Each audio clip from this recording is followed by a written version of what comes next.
Isang araw nga ay napag-isipan naming lumabas ng kumari ko para magpalinis ng kuko. Dahil nga mahal yung gas, naglakad-lakad na lang kami kahit sobrang init ng araw. Sa mga oras na to nga ay kinakahiya ko ng kumari ko. Ikaw nahiya ka ba? O kinakahiya mo ako? Kinakahiya. Abay, kinakahiya daw niya ako kasi video daw ako ng video kahit sobrang init ng panahon. Tapos sabi niya bakit puro daw siyang binibideo ko, kaya sabi ko sige videohan mo din ako habang naglalakad at magagandahan-dahan mo ng iyabab. Tapos dito pinagtatawanan niya ako bakit daw ako nakaganyang suot, dapat daw sinabi ko sa kanya para nagganyan din daw siya. Kita niya yon, kinat ko yon kasi muntik na ako nadapa doon. Puro tawa nga yung kumari ko na yan, imbis na tulungan ako eh. Iinit. Oh, naka-video ako. Bunga mo. Saan ba, Mari? Oo, yung bayan mo. Stop! Ne? Isa lang po? Oh, gumuntan ta! Bye!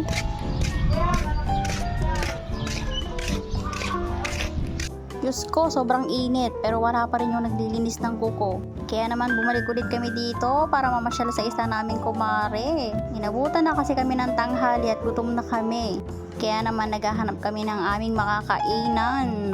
Tapos pagdating na namin dito ay yung kumare ko naman daw ay tulog. Kaya naman wala kaming makakainan. At dahil magaling dumiskarte ang ating kumare, nagpunta siya dito sa kabilang bahay para maghanap ng makakain. Ang malupit pa dito ay wala yung may-ari ng bahay.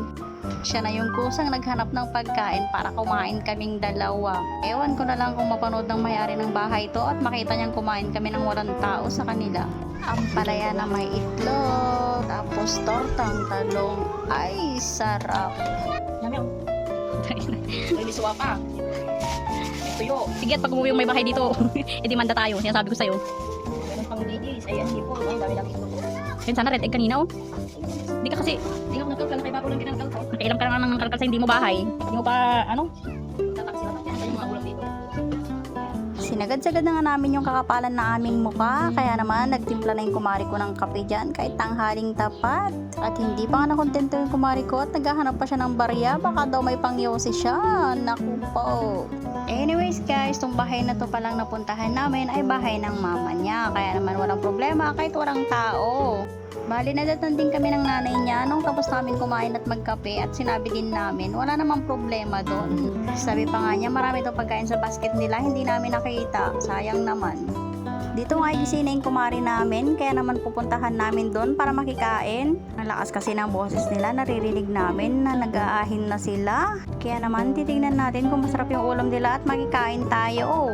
At eto na nga, sakto yung dating natin, gising na nga siya. Tapos uy, may pagkain na sa mesa. Let's eat! Dito nga inalukan kami para kumain, pero sabi namin katatapos lang namin kaya nagkakape na lang kami. Unit na, panoorin mo to, ah!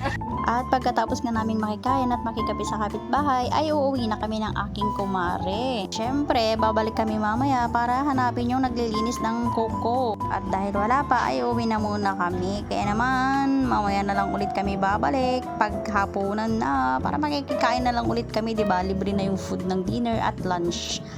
Ayun lang. Bye-bye!